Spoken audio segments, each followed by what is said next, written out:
ধরো দেশি হলি তো এরকম 2 কেজি 1.5 কেজি 1 কেজি পুঁটি মাছ দিয়ে ঝোল রান্না করে মাছের ভিতরে শাপলা খুঁজেই পাওয়া যায় না।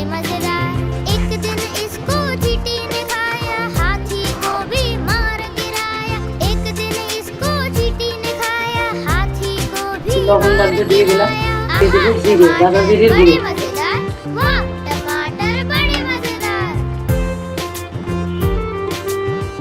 আমি শুধু কাঁচামরিচের পেঁয়াজ দিয়ে তরকারিটা রান্না করলাম আর জিরে হলুদ লবণ তেল।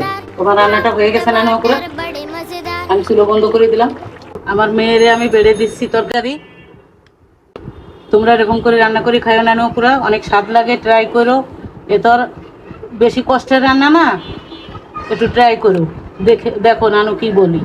এই শাপলা খাইলে মানুষের ওই যে গলা বসে যায় না, ঠান্ডা লেগে, এটা ভালো হয়ে যায়। এটা আমার হয়েছিল, আমি খাইছি।